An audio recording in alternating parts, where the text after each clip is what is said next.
Hi,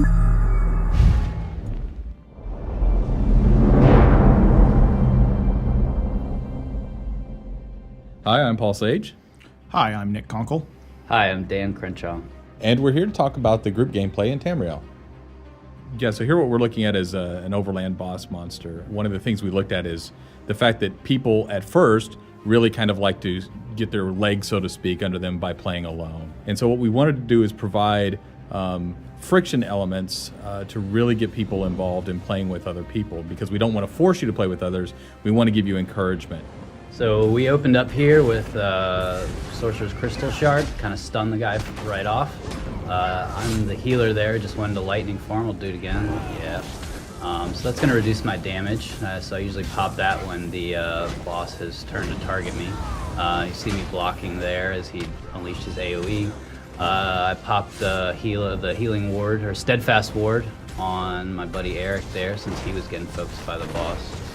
And now I'm just spamming. Yeah, Mage's when he gets to Fury. low health, it's time for Mage's Fury. So we have Pretty furious. you know, the execute abilities in our game are really useful and very popular. So when you get a boss down to a certain health threshold, everyone kind of just goes into execute mode and try and finish them off as fast as you can. This is trying to find a group member, and the fact that, you know, we don't want you to. We want to make sure that the world is big, and therefore we put lots of exploration points. But we don't want to artificially keep you from people by making it to where, you know, it takes an hour to get to somebody. So we have fast travel mechanisms where you can use either these way shrines, which is what you're seeing here, or you know, if you're actually in the group, you can teleport to that nearest group member, which may put you at a way shrine just because we have to put a safe place. But the idea is to get you with your group members as fast as possible. Yeah, and being able to just pop open your map, click on that way shrine, and instantly teleport there anywhere that you've already discovered. It's really nice. And this is a Dark Anchor encounter. Yeah, anytime you see something like this out in the world and you know, hey, there's 6 guys there and they're performing some sort of super ritual and I'm pretty sure something terrible is going to happen after that, you want to be able to quickly get a friend to come with you, because you're not going to be able to take that out by yourself probably. That guy's going to be fine. Trust me, guys. I don't think he's going to be fine at all. It's going to be great. He's floating in midair. Yeah, so he got sacrificed, and in his place, bad things. I think one of the funniest things about Dark Anchor, he's going to be fine too. Oh, he's not going to be fine at all. No, that feels good. Yeah, poor guy floating up into the sky. Countdown to 1 shot. 3, 2, 1. 1 shot. There's nothing wrong with sneaking up with a bow. P.S. That guy was dead. 1 shot. Give him the AoEs. The idea is that Molag Bal, who's this, you know, a Daedric prince, is trying to pull the world, which is called Nirn, into his realm of Cold Harbor, and basically make it a bad time for everybody. So this is one of those anchor points, and that's why you see all of his minions spawning in. These Daedra are trying to prepare the way for him to bring Nirn into Cold Harbor. This Dark Anchor's not given up easily.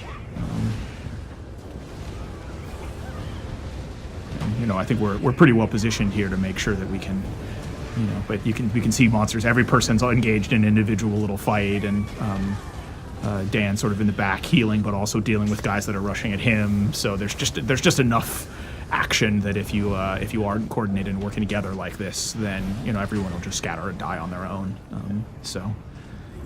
You know, Dark Anchor's really started to take off when we introduced the mechanics of, you know, the switches there, or the pinions that you have to release, and you have to decide, okay, which one of us is going to go stop fighting the monsters to go run over and hit the pinions. It just added, you know, a few more interesting decision points in the gameplay there. Yeah, I really like the feel of it versus how, like, it used to feel more like an arena, you know, a game style, and this is more like Bal's trying to defend himself, throwing everything he's got at you, and you sort of have to just deal with all the problems, and they're just coming constantly. Probably want to protect the healer there. Yeah, there you go. Oh, is that the crystal mortar there? I love that one. Yeah, I really like just how it's just a continuous wave of all kinds of terrible things from all kinds of terrible Daedric enemies, right? And, you know, and because of that unpredictability, you want to make sure you bring a really flexible party and build to the situation. You know, when we switch back and forth between first person and third person, you know, I know a lot of the guys around here like to play in third person. just because of the situational awareness. But almost every time I'll play in first person, just because I really like the level of detail it provides, and some of the cues are easier to read actually. I like the bow first person in particular too. There's something about the aiming that feels very good to me when I play that way versus in melee. A lot more often I like to play in third person. I think something worth pointing out too about what you're seeing on screen right here is it's the Dragon Knight Firestaff build, but he's wearing heavy armor. So it's kind of an unusual combination, right? There isn't really an archetype that fits with per se. It's a little mage, it's a little battle mage. And it's just something that people found on their own. It wasn't necessarily something we built the game around. It was a build that emerged naturally when people sort of found the synergy between the Firestaff and some of the Dragon Knight abilities. So it's pretty popular, and it's also quite survivable. You can see him both tanking and dishing out some pretty solid AoE damage. So I really think my Clanfear is beating us all. the Clanfear, that thing's doing work. Get done, Clanfear. Yeah, he's taking on that Storm Mage knock. Oh, that was the Templar spear. Yeah, spearing him for days Great there. ability. You know, I think if you're playing the Bow Templar, certainly that spear ability that knocks him down. Yeah, it's pretty cornerstone. Yeah, is very helpful. And then if you take the bow ability, which is scatter shot, you've got another knockdown, so you can take on 3 opponents pretty easily. Yeah, so I chose the Sorcerer Healer because I love the heal staff abilities first off, and the Sorcerer gets a ton of mana regen. Dark Exchange. Yeah, and the Dark Exchange ability, which basically lets me sacrifice stamina, which as a healer I'm not using a whole lot, Right. to regen both health and mana. So Yeah. just awesome all around. Well, speaking of sacrifices, we Yeah. have this have this going on. You know, for practice being illegal, Daedric worship sure does play a Yeah, lot. it's awfully prevalent. This is a harvester. You can see that there's a little orb on the side of your screen there that just got exploded.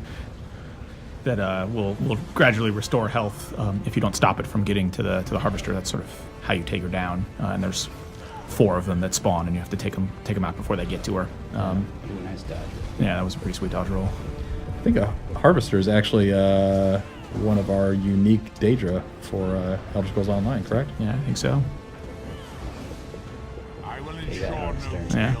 So that's at the end of all the waves, or all the sort of continuous waves. There's one giant boss, and then you get the opportunity to knock out the thing for good, which is what's happening here. And you can see like it was a really bad place. The world was warped around this, and after you take it out, it sort of returns to normal. You know, the skies go back to clear.